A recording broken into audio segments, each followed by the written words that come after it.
Mapagpalang araw po sa inyong lahat. Welcome to DJ Sean Stories. Turn on your notification bell, like and subscribe para sa crime stories araw-araw. Simula nang nauso ang Facebook sa ating bansa, napakarami nang gumagawa ng mga Facebook account. Ginagamit na nga din ang Facebook para makausap ang ating pamilya, mga kaibigan at mahal sa buhay. Nauso na nga din ang paglalaro ng mga games sa Facebook. Talaga nga namang nakakaaliw gumamit ng Facebook, hindi ba? Pero sino ang mag-aakala dahil sa isang Facebook post, isang inosenteng buhay ang mawawala sa mundo? January 14, 2012, rumisponde ang ambulansya ng mga pulis sa Netherlands matapos makatanggap ng tawag tungkol sa nangyaring isang krimen. Ang bahay na pinuntahan ng ambulansya at mga pulis ay ang bahay ng pamilya Hao. Dinatna ng mga pulis ang padre de pamilya na si Chun na may tinamong mga pinsala sa muka. Agad namang isinugod sa ospital ang kanyang anak na si Joyce. Pero sa kasamang palad, ang anak ni Chun na si Joyce ay binawian ng buhay ilang araw matapos itong itakbo sa ospital. Pero sino nga ba si Joyce at bakit niya iyon sinapit? Sino ang may motibo para patayin ang dalaga? Ang biktima ay kinilalang si Joyce Hao o minsan ay tinatawag na Wincy ng kanyang mga kaibigan. At ang dalaga nga ay 15 years old nang ito ay mangyari. May 15, 1996 nang siya ay ipinanganak sa Hong Kong at siya ay may isang kapatid. Ang kanyang tatay ay si Chun Nam Hao, 49 years old. Bata pa lamang si Joyce na nag-migrate ang kanyang pamilya sa Netherlands. Ang pamilya ni na Joyce ay tumira sa Arnhem, Netherlands. Matalino si Joyce kaya hindi siya nahirapang matuto ng Dutch o ang salita sa Netherlands. Bukod doon, matataas din ang grades ng dalaga.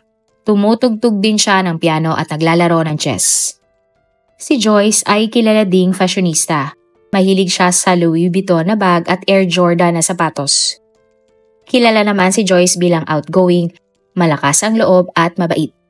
Tulad ng ibang kabataan na kaedad ni Joyce, aktibo ang dalaga sa paggamit ng mga social media application tulad ng mga Facebook, WhatsApp at Twitter. Si Joyce ay nag-aral sa Lawrence Lyceum, isang international school. Isang araw, habang nag-aaral si Joyce, may nakilala siyang isang babae. Ang babae ay nakilala lamang bilang Polly, 16 years old.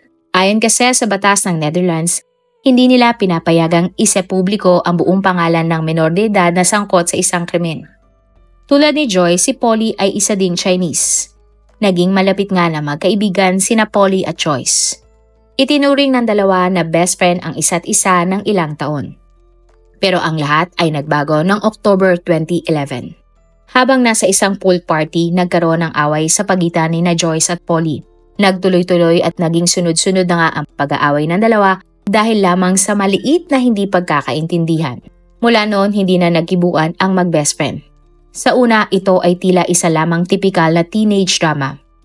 Kala ng lahat, naglalaban lamang sina Joyce at Polly kung sino ang masikat at para makuha ang atensyon ng iba. Ngunit sa mga sumunod na linggo, ang sitwasyon ay unti-unti nang nawala sa kontrol. Ang halos hindi na mapaghiwalay na sina Joyce at Polly ay naging mortal na magkaaway. Ang alitan ay umabot na din sa Facebook. Isang araw ng November 2011, nag-post si Polly ng kanyang larawan sa Facebook. Nakita ni Joyce ang post na ito ni Polly at hindi niya naiwasan na mag-comment sa litrato ng kanyang dating kaibigan. Sinabi ni Joyce sa comment ang mga katagang, "Oh my gosh, Polly! Ano ba yung suot mo? Para kang..." Kung babasahin ang comment, iisipin lang ng karamihan na iyon ay typical lamang na trash talk sa pagitan ng dalawang mga teenagers. Pero iba ang naging dating kay Polly sa mga sinabi ng kanyang ex-best friend. Galit na galit si Polly nang nabasa niya ang comment ni Joyce. Subalit kahit na ganon, tumahimik na lamang si Polly at hindi siya nag-reply sa comment ni Joyce sa kanya. Kaya naman nag-reply na lamang sa comment ang dalawang kaibigan ni Polly. Tinawag nila si Joyce na Wency, na madalas ngang itawag kay Joyce ng kanyang mga kaedad. Sinabi ng unang nag-comment na, "Wency, dahan-dahan ka sa pananalita mo. Baka kung ano ang mangyari sa'yo." Ayon naman sa pangalawang nag-comment, "Patigilin nyo na si Wency at kung hindi, mayroong mangyayari." Nagulat nga lahat nang nabasa nila ang palitan ng mga comment at ang mga pagtatangka ng kaibigan ni Polly kay Joyce. Inakala naman ng ibang kaibigan ng dalawa na ilang araw lamang ay babalik na nga sa pagiging matalik na magkaibigan sina Joyce at Polly. Ngunit sunod-sunod ang naging patama ng parinigan ni na Joyce at Polly sa isa't isa sa Facebook. Hindi kasi matanggap ni Polly ang sinabi ni Joyce sa kanya. Lalo na at maraming nakabasa nito. Sa isip-isip ni Polly baka akalain ng ibang tao na totoo ang mga sinasabi ni Joyce. Ang dating para kay Polly ng mga sinabi ni Joyce, siya ay nagpapapansin sa mga lalaki para sa kanilang atensyon. December 2011, nasa isang bilyaran si Polly kasama ang kanyang mga kaibigan dahil sa isang birthday party. Nagulat ang lahat nang dumating si Joyce dahil hindi naman siya imbitado sa party na ito. Kinompronta ni Polly si Joyce at tinanong kung bakit siya andun. Binanggit din ni Polly ang comment ni Joyce sa kanyang larawan sa Facebook. Maya-maya pa nagsimula na magkasakitan sina Joyce at Polly. Pero bago pa man maawat ang dalawa, sinagawa ni Polly si Joyce at sinabing, "Papatayin kita." Sa huli, sinabi pa ni Polly kay Joyce na umalis ka na dito at ayaw na kitang makita pang muli. Wala namang nagawa si Joyce kundi umalis sa lugar. Masakit para kay Joyce ang nangyari dahil nasa bilyaran din ang iba pa nilang kaibigan ni Polly. Pero ni isa sa mga ito ay wala man lang nagtanggol kay Joyce. Inisip ni Joyce na lahat ng iba niyang kaibigan ay na-brainwash na ni Polly kaya kumampi sila sa dalaga. Matapos ang insidente sa bilyaran, araw-araw na ang tinatakot ni Polly si Joyce sa mga chat. Kabi-kabila naman ang patutsada ni Joyce kay Polly.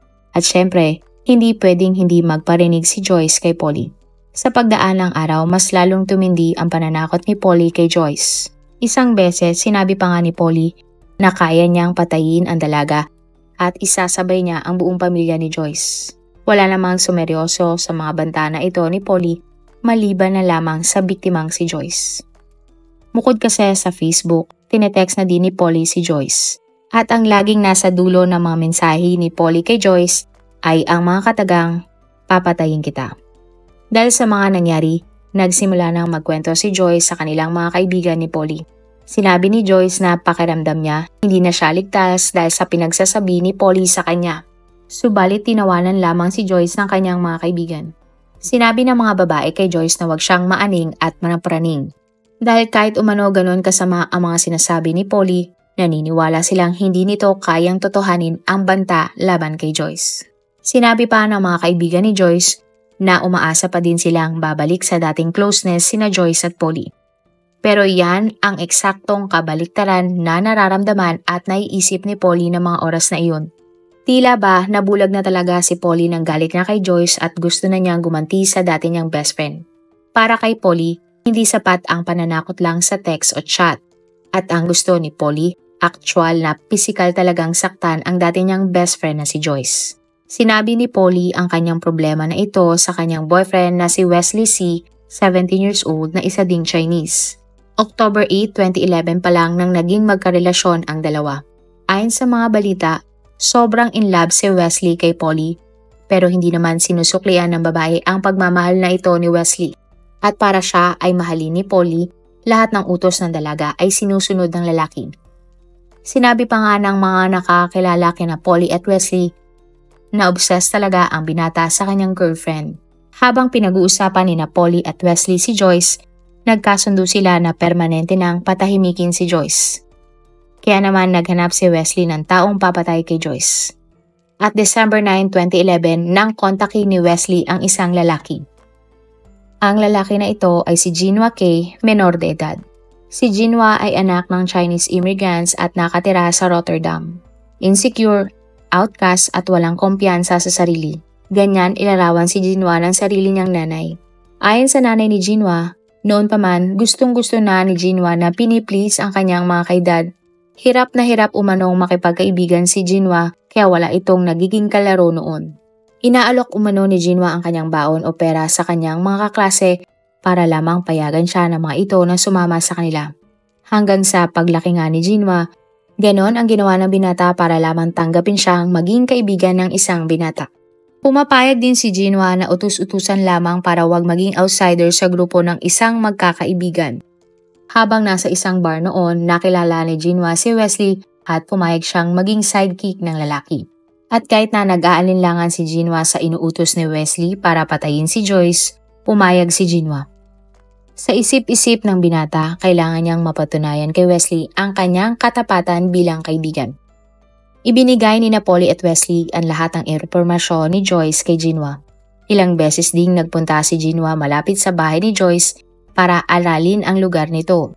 At January 12, 2012, tinangkana ni Jinwa na isagawa ang plano pero siya ay bigo dahil wala sa bahay ang kanyang target. Nagalit si Wesley at sinabihang wag aalis si Jinwa sa lugar hanggat hindi niya napapatay si Joyce. At January 13, 2012, pansamantalang nanatili si Jinwa sa bahay ng kanyang kaibigan sa Arnhem. Nang araw na iyon, natanggap ni Jinwa ang ghost signal mula kay Wesley. Sa palitan ng text ni Jinwa at Wesley, sinabi ni Wesley sa text ang mga katagang, "Bukas ka umalis para gawin ang iyong plano."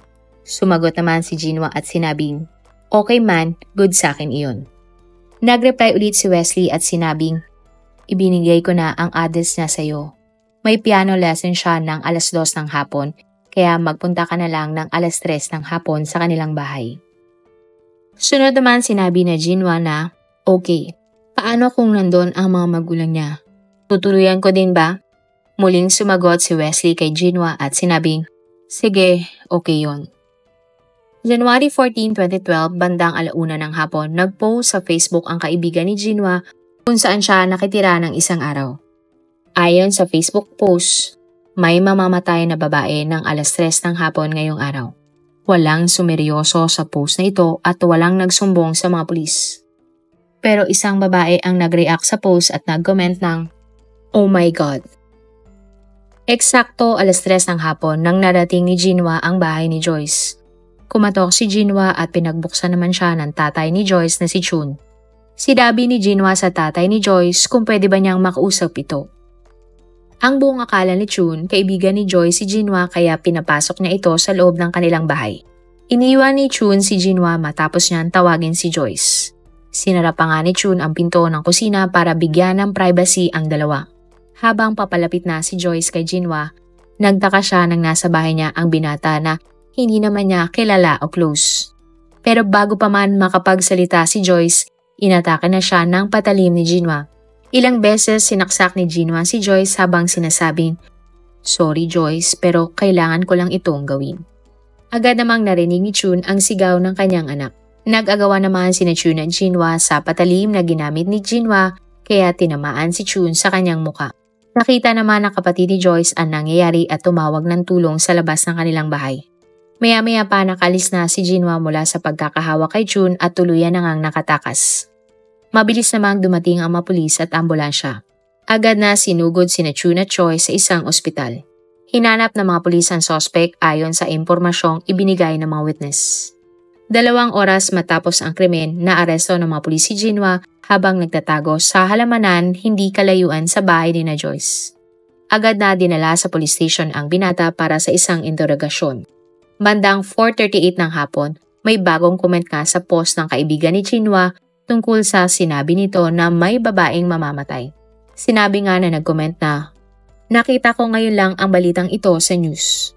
At makalipas nga ang 1 oras, may nag-comment ulit at sinabing, "Ingat kayo, ang mga pulis ay may Facebook din." Samantala, nakaligtas naman mula sa bingit ng kamatayan si Chun pero nagtamon ng malaking peklat sa kanyang muka. Habang si Joyce naman ay nanatili sa ospital dahil sa tindi ng mga tinamo niyang mga pinsala. Noong una, hindi nakipagtulungan si Jinwa sa investigasyon.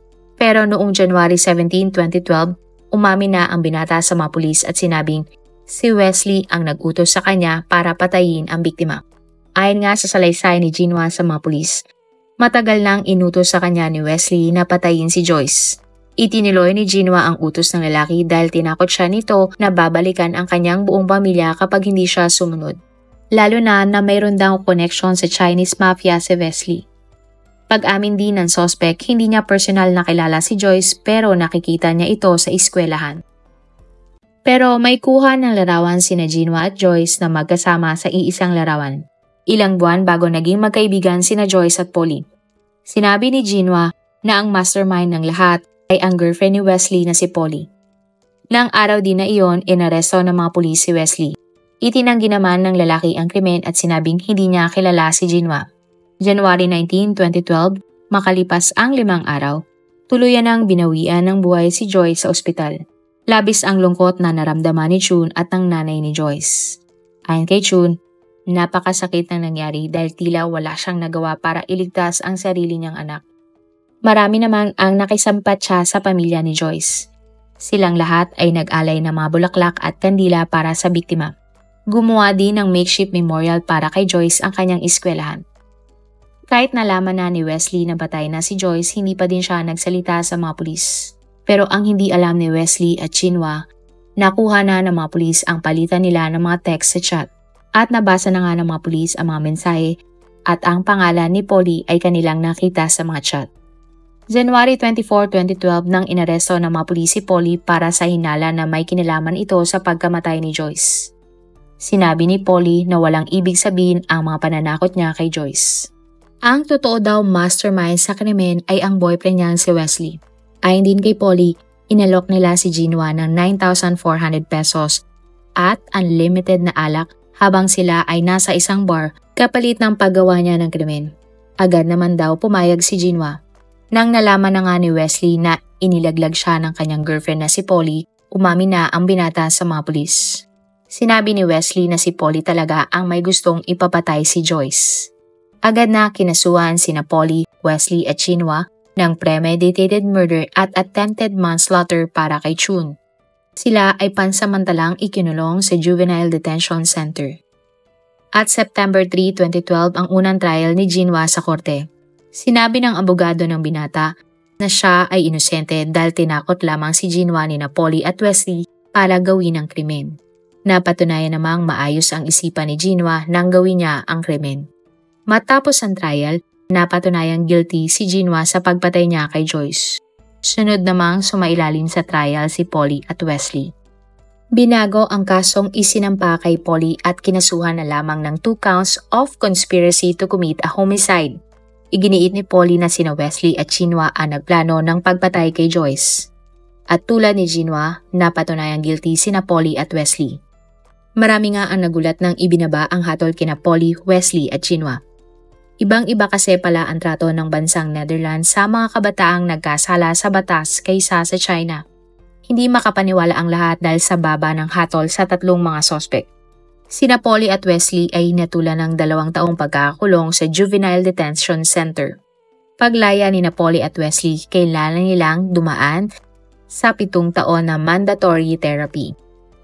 Para naman sa pagpatay ni Jinwa kay Joyce at tangkang pagpatay kay Chun, siya ay hinatulan ng 1 taong pagkakakulong sa Juvenile Detention Center, 1 taong probation at 3 taong therapy.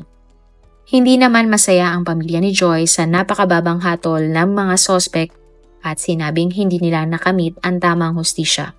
At taong 2017, nang tuluyang nakalaya sina Polly, Wesley at Jinwa sa mga kasong isinampa sa kanila.